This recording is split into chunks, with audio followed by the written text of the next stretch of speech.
Tere hommikust kõikidele müügiinimestele. Rõõm on teid tervitada. 40. müüginädal, 20. müügiminutid eetris. Kuna eelmine kord läks teema tõsiseks, siis seekord lubasin, et teeme rõõmsamatel teemadel need müügiminutid.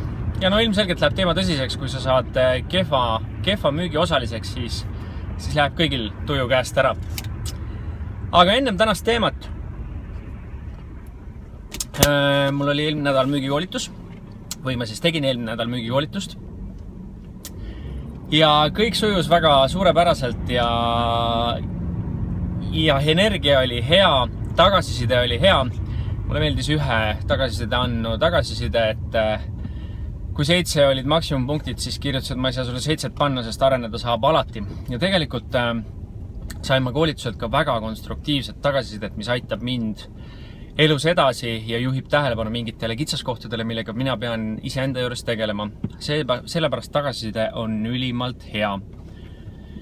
Nüüd, rääkides tänasest teemast. Tänane teema on, kas sa mäletad oma esimest suudlust. Ja ma käsitlen seda teemat põhimõtteliselt ka koolitusel ja igal pool, kus ma mõtteid jagan. Ja kui küsida koolitusklassi käest, et kas sa mäletad oma esimest suudlust, siis laias laastus jagunevad inimesed 2. Ühed on need, kes ütlevad, kurat, kes seda enam mäletab, ja teised on need, kes ütlevad, et see oli nagu eile.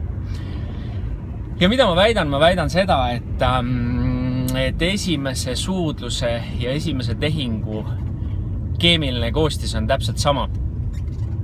Ja miks ma seda väidan? Seda sellepärast, et vaadake, kui me mõtleme korraks, mida on vaja selleks, et sa oleksid valmis teist inimest suudlema, siis kindlasti on selleks vaja usaldust. Kindlasti on vaja selleks, et mõlemad osapooled oleksid selleks hetkeks valmis. Kindlasti on vaja seda, et nende osapoolte vahel oleks olemas keemia. Kindlasti peavad olema need osapooled üksteise jaoks atraktiivsed. Kindlasti peab seal selles koosluses olema olemas teatavat sorti mängulisus. Ja miks mitte või kindlasti peab seal olema ka see mõttehetk, et millised on tagajärjed. Ja kui nüüd arvestada kõiki neid 6 või 7 komponenti, siis ma väidan, et müügitehingusse minnes on täpselt samad elemendid. Täpi pealt samad punktid, mille peale mõlemad osapooled mõtlevad, mida kaaluvad, mida arvesse võtavad ja siis, kui see suudlus ka tegelikult toimub, siis on see hetk selles mõttes ikkagi väga eriline, just see esimese tehingu ja esimese suudluse hetk. Nüüd, mida ma tänase mõttega veel tahaksin öelda?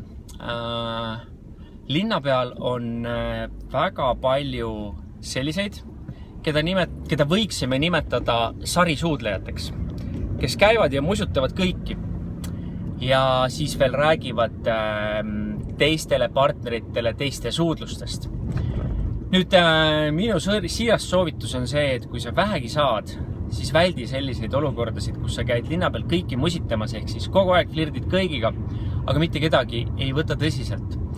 Sest nii nagu külakoerale, nii ka vastu, kui sina ei võta oma partnerit tõsiselt, siis võid kindel olla, et kui sul häda käes on, siis kindlasti ei võeta sind tõsiselt.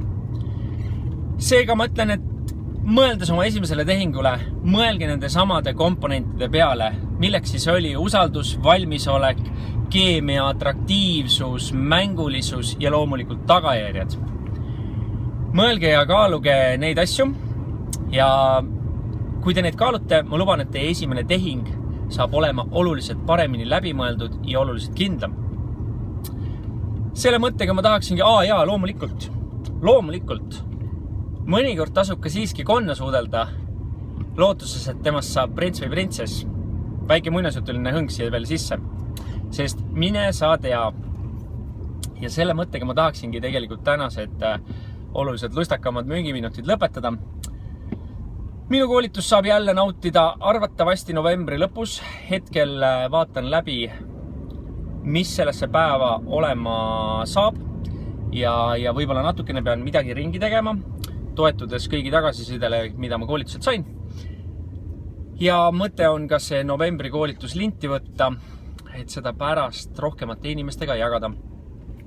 Rääkides veel müügikoolitustest, siis te kõik ju saate aru, et müügikoolitusel käimine peab olema midagi, mis on sarnane treeninguga. Ehk siis 1 kord aastas müügikoolitustel käia ei ole mõtet. 2 korda aastas on ilmselgelt tore, aga müügitreening peab olema midagi sellist, mida sa teed kogu aeg, pidevalt.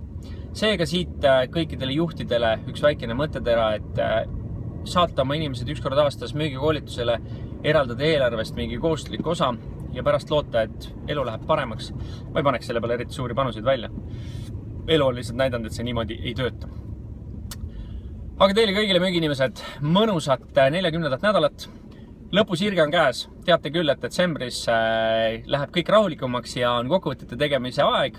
Seega, tegelikult on meil 2 kuud korralikult veel pingutada, selleks, et aasta tulemus koju kätte ära tuua. Olge mõnusad ja näeme jälle. Tšau!